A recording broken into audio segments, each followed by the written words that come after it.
창세기 39장의 말씀을 묵상합니다. 한 조사에 의하면 현대인 한 사람이 평생 동안 만나는 사람은 평균 1만 명에 달한다고 합니다. 이렇게 많은 사람들을 만나면서 영향을 받기도 하고 주기도 하며 살아갑니다. 그렇다면 여러분, 과연 우리는 어떤 사람이 되어야 할까요? 먼저 나 자신이 행복한 사람이 되어야 합니다. 더 나아가 남을 행복하게 해주는 사람이 되어야 합니다. 그게 바로 하나님의 자녀된 그리스도인에게 기대되는 모습입니다. 오늘 본문에 자신도 행복하고 많은 사람들을 행복하게 해주었던 사람이 등장합니다. 그 자신도 복된 인생이었고 그 한 사람으로 인해 축복의 변화가 있었습니다. 가정이 변하고 민족이 변하고 나라가 변하고 더 나아가 만민이 변화됩니다. 이 시간 말씀을 통해 우리 모두 요셉 같은 한 사람이 되리라 결단하는 시간이 되기 바랍니다. 먼저 성경적으로 한 사람이 얼마나 중요한지 살펴봅니다. 한마디로 말하면 축복의 통로가 되기도 하고 한 사람이 저주의 통로가 되기도 합니다. 한 사람 아담으로 인하여 죄가 왔고 한 사람 예수 그리스도로 인하여 구원이 왔습니다. 여호수아 7장에 보면 한 사람 아간이 범죄합니다. 그 아이성을 정복할 때 이스라엘이 의의 없이 패합니다. 아간 한 사람 때문에 이스라엘 전체가 저주를 받았습니다. 여호수아 7장 1절에 이스라엘 자손들이 온전히 바친 물건으로 말미암아 범죄하였다. 성경은 분명히 아간의 범죄를 지적하고 있습니다. 그 이후에 이스라엘 자손들에게 하나님께서 진노하셨다고 말씀합니다. 인생을 살다 보면 이런 경우가 비일비재합니다. 멀쩡히 살아가다 주변 사람들이 내 인생에 걸림돌이 되는 경우가 얼마나 많은지 모릅니다. 집안에도 보면 이런 애물단지가 있을 수 있습니다. 그 한 사람 때문에 집안 전체가 어려움에 처하는 경우가 있습니다. 집안뿐만 아니라 사람이 모이는 곳이라면 어디든지 이런 일들이 생기는 것입니다. 그러므로 여러분, 우리가 줄을 잘 서야 합니다. 하나님이 축복하시고 축복을 전달하는 사람 옆에 붙어야지 엉뚱하게 하나님에게 저주받고 아간 같은 사람 옆에 붙으면 함께 망하는 것입니다. 그리고 나 자신부터 남에게 축복이 되는 사람이 되어야 합니다. 이런 사람이 바로 축복의 통로입니다. 사도행전 7장에 바울 한 사람 때문에 많은 사람들이 축복을 받는 사건이 나옵니다. 바울이 복음을 전하다 첩포되어 로마로 호송되고 있었습니다. 바울이 보기에 항해가 어려울 것 같아서 호송관인 백부장에게 쉬었다 가자고 건의합니다.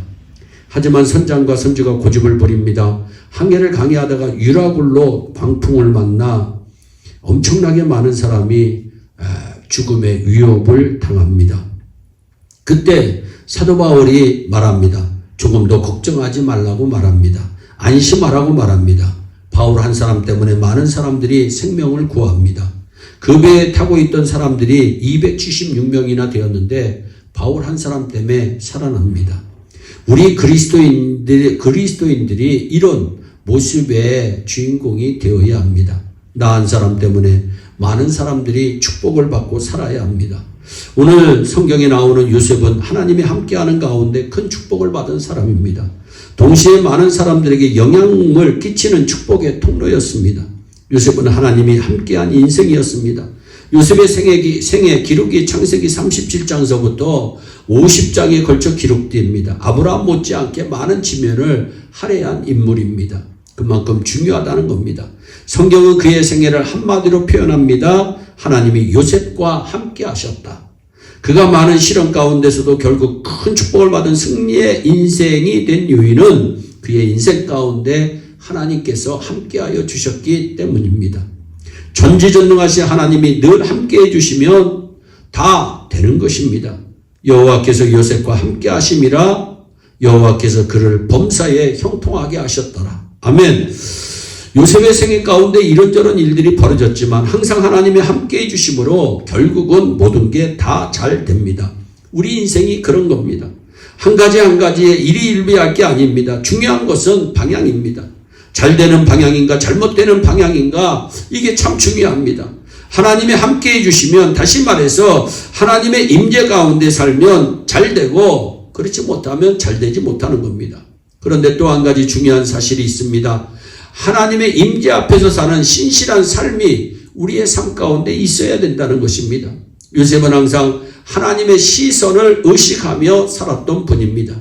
하나님이 함께 하시면 당연합니다. 보디발의 아내가 유혹합니다. 그는 하나님의 시선을 의식하며 살다가 그 유혹을 이겨냅니다. 여러분, 하나님 앞에서라고 하는 뜻은 라틴어로 코람데오라고 하는 단어입니다. 하나님을 의식하는 인생의 모습이 우리에게 있어야 됩니다. 누가 보든 안 보든 우리는 꼭 같아야 됩니다. 하나님의 시선을 의식하는 사람은 굳이 사람들의 시선을 의식할 필요가 없습니다. 때때로 시련이 닥쳐와도 인내하며 기도하며 하나님의 섭리를 기다립니다. 하나님이 보고 계시니까 책임져 주시겠지 하고 하나님께서 알아서 해 주시겠거니 그렇게 믿는 것입니다. 귀한 믿음입니다. 이와 같이 하나님의 임재 가운데 살았던 요셉, 그는 축복의 사람이 됩니다. 무엇보다 본인이 행복합니다. 고난 가운데 있어도 하나님의 위로가 있습니다. 더 나아가 하나님의 섭리 가운데 놀라운 승리와 축복을 경험합니다. 그가 감옥에 갔지만 그곳에서도 동일하게 축복의 역사가 나타납니다. 이와 같이 하나님이 함께하는 한 사람 요셉 때문에 본인도 복을 받고 이웃도 복을 받는 놀라운 역사가 나타남을 우리는 깨닫습니다. 저와 여러분도 어려운 환경 가운데 있어도 하나님을 바라보시기 바랍니다. 하나님이 함께 하시면 됩니다. 하나님이 함께 하시면 승리합니다. 나도 살고 가정도 삽니다. 하나님이 나를 사용하시면 직장도 사회도 나라도 변화됩니다.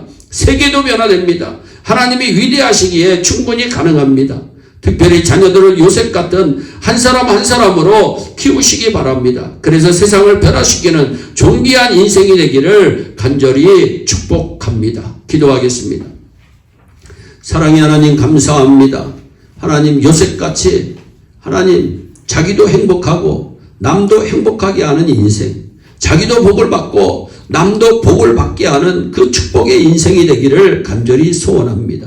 하나님, 이 방송을 듣는 온 무리들에게 그러한 복이 넘쳐날 수 있도록 코람데오의 신앙을 가지고 날마다 승리할 수 있도록 주여 은총을 베풀어 주시옵소서. 감사하고 예수님의 이름으로 기도하옵나이다. 아멘.